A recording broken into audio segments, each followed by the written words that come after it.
우리를 평안케 하신 주님께서 환난 중에서도 시험 중에서도 인생의 고달픈 순간 속에서도 주님을 향한 소망을 가질 수 있도록 인도하신 주여, 오늘도 그 은혜가 감사하여 찬송을 올려드리고 이 예배를 올려드립니다.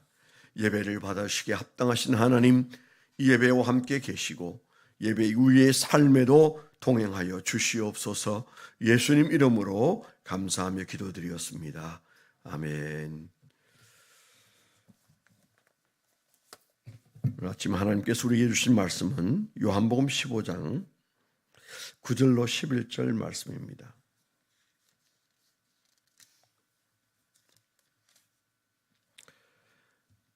요한복음 15장 9절 173페이지 합독해서 읽도록 하겠습니다. 시작.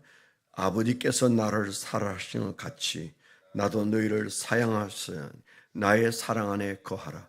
내가 아버지의 계명을 지켜 그의 사랑 안에 거하는 것 같이 너희도 내 계명을 지키면 내 사랑 안에 거하리라. 내가 이것을 너희에게 이름은 내 기쁨이 너희 안에 있어 너희 기쁨을 충만하게 하려 함이라.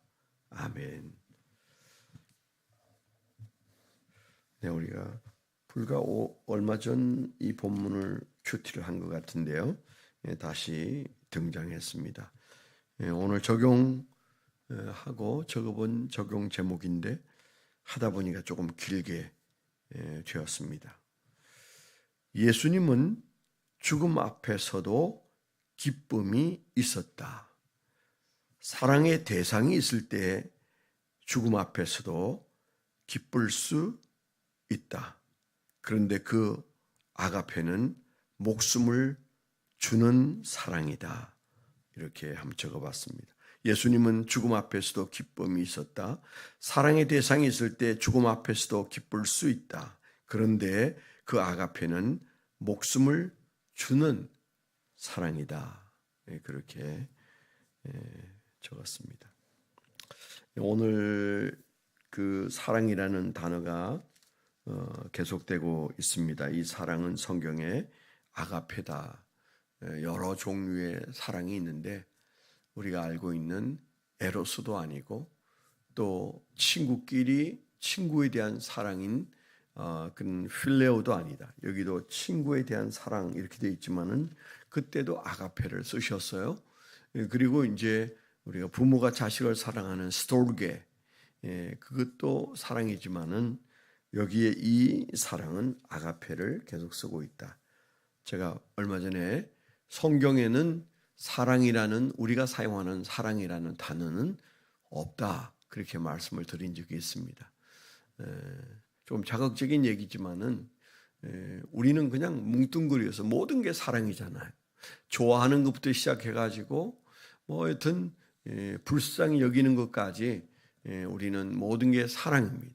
그리고 그 사랑이 아가페 쪽보다는 그냥 감정적인 어떤 에로스나 필레오나 또 스톨게에 더 가까운 사랑을 우리는 사랑이라는 표현을 쓰는데, 그런데 실제로 성경에는 딱 그게 맞는 단어가 존재하지 않는다. 구약에서도 마찬가지예요. 구약에서도 하나님의 사랑을 헤세드라고 그러거든요. 헤세드. 그 in spite of love라고 그래서 뭐뭐 함에도 불구하고의 사랑, 뭐뭐 하지만 개의치 않고 사랑한다. 그런 의미의 in spite of love가 헤세드다. 흔히 우리가 이렇게 말하지 않습니까?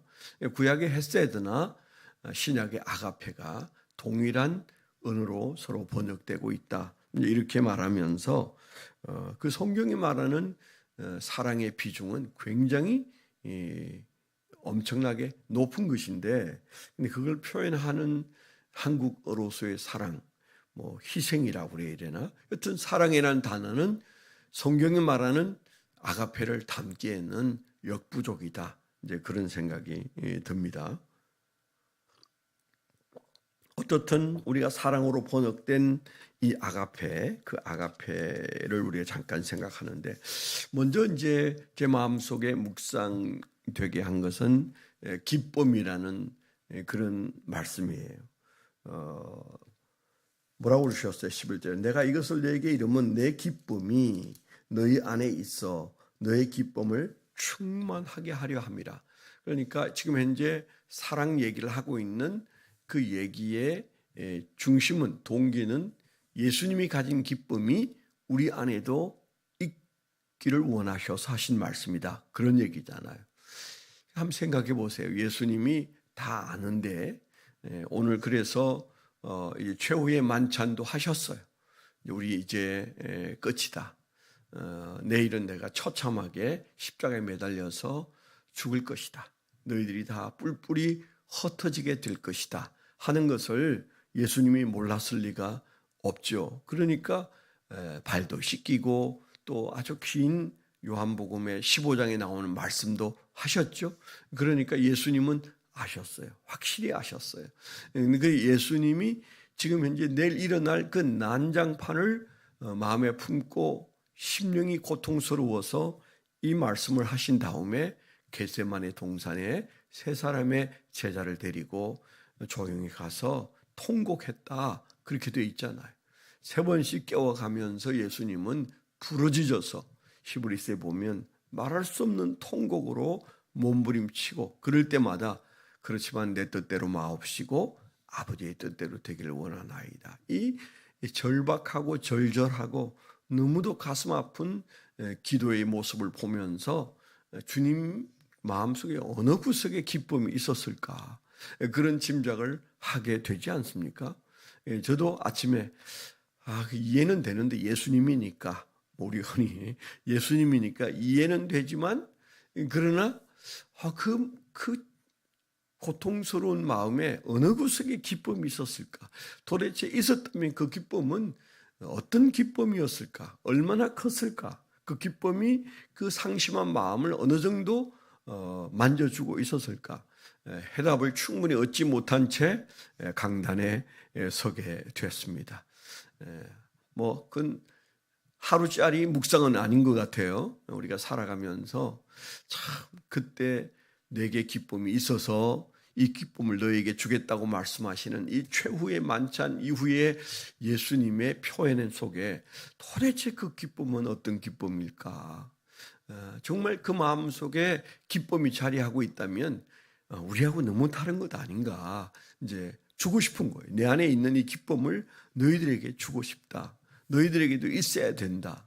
그러기 위해서 내가 한마디 하는데 이렇게 시작하는 말씀이니까 있는 것 확실하고 그리고 그 기쁨은 도대체 우리가 생각하는 그런 마음이 시끄러울 때 도무지 나타나지 않는 기쁨을 어떻게 주님은 그걸 꺼내 들고 있었을까? 참 묵상을 많이 해도 깨달아지겠나 이런 한계가 있는 말씀이 있어요. 그래서 예수님이죠. 그래서 우리가 오늘 새벽에도 주님 앞에 있는 거죠. 그 비결, 그 은혜, 그 세계, 그 영적 세계에 도달하고 싶다. 주님의 그 장성한 분량에 이루고 싶다. 우리가 그런 마음을 가지고 오늘 새벽에도 남달리 열심히 지금 모이고 있는 것입니다. 어떤 주님은 지금 그 어려운 상황에서 내가 나에게 있는 기쁨을 충만하게 만들어주고 싶다. 그런 말씀을 하셨고 그 비결은 내게 있는 기쁨이 너에게도 충만해져야 되는데 그래야 되지 않겠습니까? 그래야 이 세상을 넉넉히 살아내지 않겠습니까? 돈이 있어야 살지 아닙니다. 기쁨만 있으면 살 수 있어요. 그렇지 않아요? 우리가 뭐가 모자라요? 딱 하나 모자란다면 그래도 기쁜 삶, 주님이 주시는 그 기쁨만 있으면 우리가 맨발로 저 길을 걸으면서 발바닥 가죽이 벗겨져도 살 수 있어요. 그러니까 결국 우리는 이게 있으면 기쁠 것이라는 그 가정을 내려놓고 이게 있으면 확실히 기쁘다라고 말하는 게 있다면 그건 예수님 그때 그 시간에 그 안에 있었던 기쁨이 우리에게도 있어야 되는데 그 기쁨은 하나님으로부터 온다. 우리가 이 사실을 잊어버릴 수 없죠. 내가 이것을 너에게 이르면 내 기쁨이 너희 안에 있어 너희 기쁨을 충만하게 합니다. 이렇게 말씀하시는 그 말씀의 앞뒤를 보면 그것은 하나님께로부터 오는 것이 확실합니다. 언제 그 기쁨이 와서 우리 마음속에 예수님처럼 자리할 수 있겠는가? 그 말씀을 끼고 있는 앞뒤 구절이 뭡니까? 이게 아가페죠. 아가페. 아가페가 너희들에게 있기를 원한다. 그래서 내가 너희를 사랑하는 마음, 친구를 위하여 자기 목숨을 버리는 그 사랑이 내 안에 있어서 내가 내일은 그 사랑으로 죽을 것이고 오늘은 그 기쁨이 내 안에 있다. 이제 그렇게 말씀하신 거잖아요. 오늘 그 기쁨이 있으니까 내일 십자가도 질 수 있는 사랑이 남아 있는 거죠. 결국 십자가는 어떻게 지느냐? 그 사랑으로 진다. 그 사랑으로 질 수 있는 십자가에 그 매달리는 예수님의 심정은 한켠에 하나님이 주신 기쁨이 자리하고 있다. 십자가에서도 기쁨은 있다. 뭐 그런 얘기로 유추할 수 있는 거잖아요. 너무 제가 많이 끌고 갔나 싶은데 그런데 사실입니다. 그래서 그 최후의 만찬 이후에도 예수님 안에 있는 기쁨을 지금 그들에게 나누고 싶어 하시지만 그 기쁨이 있으니 주님께서는 십자가에 매달릴 수 있었는데 그래서 십자가는 겉으로 보면 사랑이고 속으로 보면 가능했던 이유가 기쁨이에요. 전 오늘 아침에도 잠깐 그래 그것만 있어도 충분한데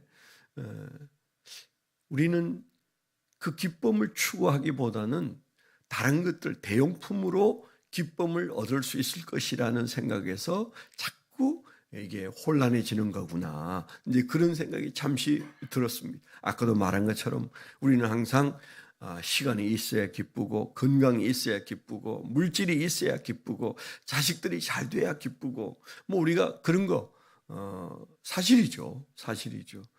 그런 것들로 우리가 기뻤던 일들이 인생에 많았으니까요. 그런데 예수님은 지금 현재 내가 십자가 매달리지 않으면 기쁘고 너희들이 충성하면 기쁘고 뭐 그런 계명보다는 그런 말씀보다는 내게 기쁨이 있다. 그렇게 말씀하신 그럼에도 불구하고 기쁨이 있었던 예수님. 근데 그 기쁨을 우리에게 전수하려고 하시면서 하신 말씀이 사랑이라고 그러셨어요. 그래서 12절에도 내 계명은 곧 내가 너희를 사랑한 것 같이 너희도 서로 사랑하라 하는 이것이니라. 그 앞에 있는 것은 이 계명이 사실은 너희들에게서 지켜졌으면 좋겠다. 10절에 내가 아버지의 계명을 지켜 그의 사랑 안에 거하는 것 같이 너희도 내 계명을 지키면 내 사랑 안에 거하리라. 이렇게 예수님께서 말씀하신 내용들과 그 이후에 13절에 14절에도 너희는 내가 명하는 대로 행하면 곧 나의 친구인데 내가 13절에 너희를 위하여 목숨을 버린다 이렇게 말씀하셨잖아요. 결론은 예수님 안에는 기쁨이 있었다. 환난 중에도 기쁨이 있었다. 이게 아주 놀라운 말씀인데 내게 그런 기쁨이 환난 중에도 있어야 하는데 있는가라는 질문과 함께 그런데 비법도 말씀하셨다. 주님께서 환난 중에서도 기쁠 수 있었던 것은 예수님 안에 사랑이 있었기 때문에 아가페가 있었기 때문에 그 아가페는 서로 사랑이죠. 물론 뭐 그 사랑은 원수를 사랑하는 사랑 그런 것도 뭐 들어 있겠지만은 지금 예수님이 이 말씀을 하시는 대상은 두고 가는 제자들입니다. 사랑할 대상을 보고 지금 현재 너희를 위하여 내가 목숨을 버림으로 너희는 나의 친구다. 그리고 너희가 이것을 계명으로 이 사랑을 계명으로 여겼으면 좋겠다라고 말씀하시는 이 말씀의 대상은 서로 사랑. 그 앞에 있는 사랑할 대상. 우리가 내 가까운 사람들과 사랑하지 못하는데 우리가 어떻게 원수까지 사랑하라는 이 아가페를 실천할 수 있겠습니까? 사랑할 만한 사람을 아가페 하는 것부터 훈련해야 돼. 그들에게 예수님께서 목숨을 버리노라 그렇게 말씀하신 것처럼 나는 목숨을 걸고 사랑하겠노라. 우리가 이런 마음을 가져야 돼. 우리가 자식들을 사랑할 때 목숨 걸고 사랑하잖아요. 그러니까 그저 수없는 갈등들을 다 극복해 가면서 잊어가면서 그 자리에서 우리가 사랑하는 겁니다. 그래서 오늘 말씀은 우리에게 주시는 의미가 너무 많고 크다. 이건 우리가 평생을 묵상해야 되는 말씀이다. 이제 이렇게 말씀을 드리고 싶습니다. 오늘 제가 서두에 적용 제목을 말씀드린 것처럼 예수님에게 있는 죽음 앞에서도 기쁠 수 있었던 그 평정, 그 열기가 우리에게 있으면 좋겠는데 과연 그걸 주시려고 하셨던 주님의 말씀 앞에 나는 그 기쁨을 어느 정도 가지고 살아가는가, 또 우리가 그것을 목적하려면 무엇부터 해야 하는가, 우리가 이런 질문 앞에서 오늘 주님께서 우리에게 큰 말씀을 주셨습니다. 이 말씀으로 오늘도 승리하게 되기를 축원합니다. 네, 우리가 어제 새벽에도 열심히 기도하고 저도 어제 하루 종일 수시로 기도했는데 하나님께서 홍영미 집사님의 아버님 데려가셔서 지금 현재 장례가 시작이 된 상황입니다. 안타깝지만은 교통사고 후유증으로 이렇게 또 예기치 않게 세상을 떠나셔서 그 다른 세 분은 그냥 이 골절상 뭐 이런 정도고 찰과상 정도인데 운전을 하셨던 이분이 에어백도 터졌다는데 아마 지병과 함께 그 연세가 결국 병을 못 이겼다 싶은 생각이 드는데 굉장히 그 가정이 슬픔 속에 있습니다. 여러분 기도해 주시면 좋겠고요. 오늘 저희 교회에서 10시에 출발할 생각입니다. 그래서 우리 김성진 목사님에게 가시는 분들은 말씀해 주시면 제가 차량을 지금 현재는 약 4대 정도 준비를 하려고 합니다. 그래서 자리는 있으니까 현재까지는 한 12분 정도 신청을 한 것 같습니다. 그래서 상황 보고 저희가 차량을 운영을 하려고 하니까 말씀을 해 주시고 10시 이전에 오시면 저희가 자리를 배정하고 출발을 하도록, 보령이니까 한 2시간 정도 가서 예배 드리고 그리고 돌아오면 아마 한 3시에서 4시 정도 되면 저녁 예배 드리는데 큰 어려움은 없으리라 그렇게 생각합니다. 하나님 아버지, 고통당하는 슬픔당한 어버이의 죽음으로 인하여 많이 어려운 가정을 하나님께서 기억하셔서 성도들도 함께 슬퍼합니다. 하나님 그 가정에 주의 위로가 넘치게 하여 주옵소서. 이제는 우리 주 예수 그리스도의 은혜와 아버지 하나님의 극진하신 사랑과 성령님의 내주 동행하시며 감화감동하심이 하나님을 사랑하는 거룩한 백성들의 생애 위에 지금부터 영원토록 함께하여 주시옵기만을 간절히 축원하옵나이다. 아멘.